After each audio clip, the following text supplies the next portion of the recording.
Are you struggling to make your macro shots really pops and always come back home with flat and boring images? By the end of this video, you'll witness firsthand how a mundane shot like this one can be turned into a masterpiece like that using simple yet powerful lighting techniques. I'll walk you through why starting off with flash in macro photography might hinder your learning potential. I'll share why I rely on continuous lighting and reflectors to grasp the impact of light on small subjects. My name is Daniel Aucoin and I'm a professional photographer living in Eastern Canada. I make videos to share my photography knowledge and take you behind the scenes of my photography adventures with the only goal of inspiring you to keep moving forward on your journey. Support my channel by leaving a comment.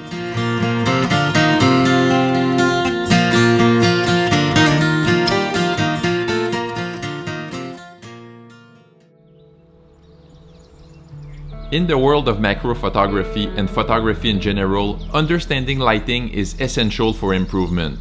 While using flash can be beneficial for freezing moving subjects and providing sufficient light, relying solely on flash may not be the best way to learn how light affects your image.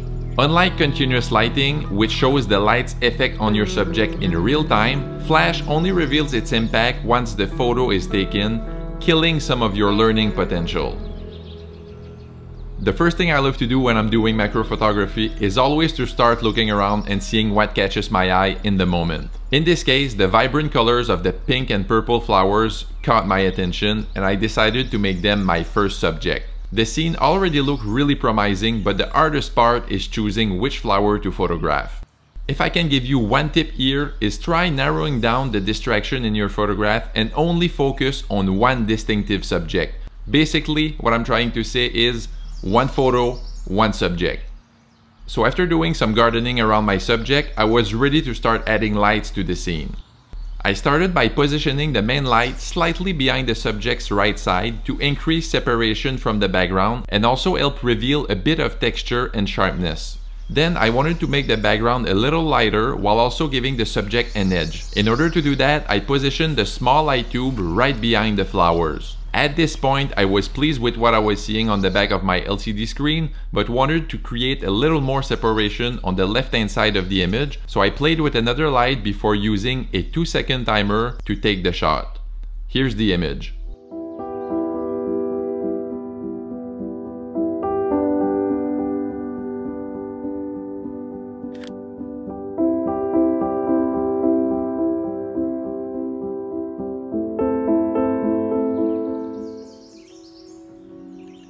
When we're out taking photos, I think it's really important to move slowly, listen to the surrounding, and try to really connect with the pace of nature.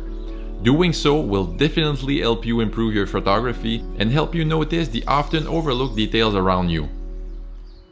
For my next composition, I wanted to demonstrate my focus stacking technique. So I set up a shot of a small mushroom that looked like a hand sticking out of a tree stump, and then added tiny roots to frame the scene nicely. I then started to play with different lighting combinations to make the subject really stand out and reveal texture. This last light positioned at the bottom of the frame really did the trick in terms of lighting up the bottom of the mushroom, making it stand out. Then I needed to calculate the number of shots required based on my current depth of field to make sure it covered all of my subject. In this case, I chose about 20 shots to keep the background softer and ensure that the entire subject was in focus. I then set a 2-second timer and focused on the closest point to the lens. If you're using a manual lens, each shot would require you manually adjusting the focus plane without moving the tripod. Right before I was ready to take the photo, the sun came out, so I needed to cover the subject to remove the unwanted light while taking the shot. In post-processing, I used both Lightroom and Photoshop. After selecting and auto-aligning the 20 exposures in Photoshop, I used the Auto Blend Layer function to create a seamless image. Then I used Lightroom to make some minor adjustments to the final image. Here's the shot.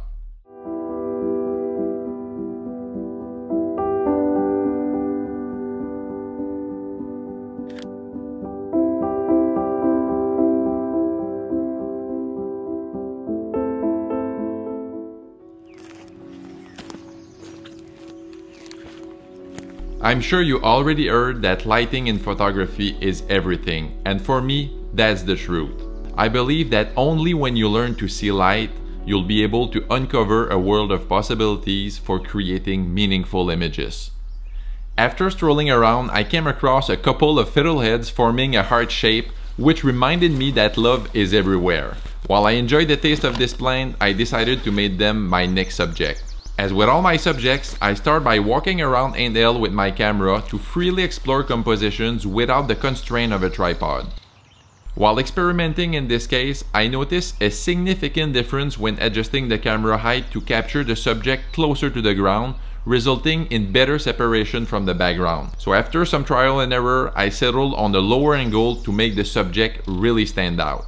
When using continuous lighting techniques, investing in a quality tripod with a reversible column feature is a good idea.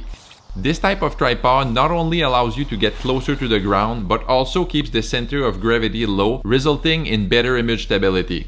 You don't need one, but it's a great tool to have. Although using small LED lights provide more flexibility in terms of settings, a simple way to begin understanding lighting effect is by using your cell phone light tool.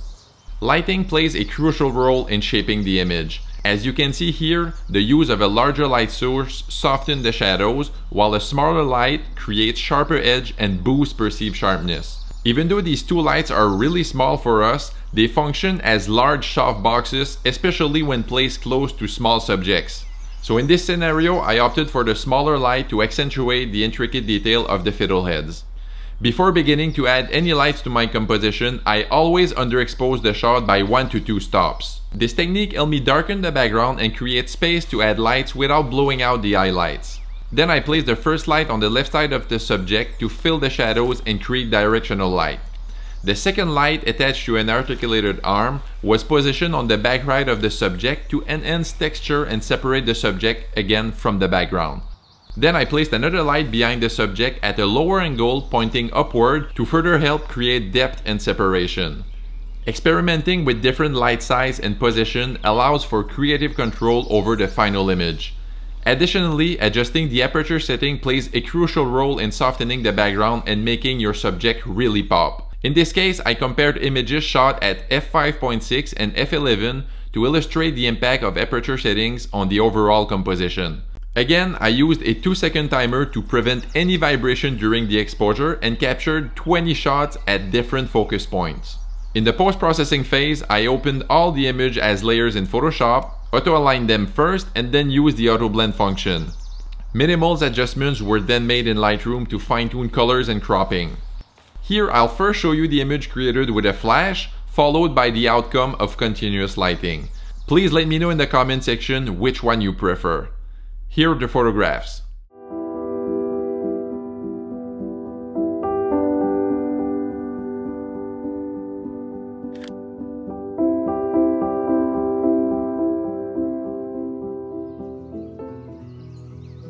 So basically, I think that starting off your macro photography journey with continuous lighting is really crucial to understanding how light really impacts your subject. Experiment, learn, and watch your skills improve, but don't forget to keep moving.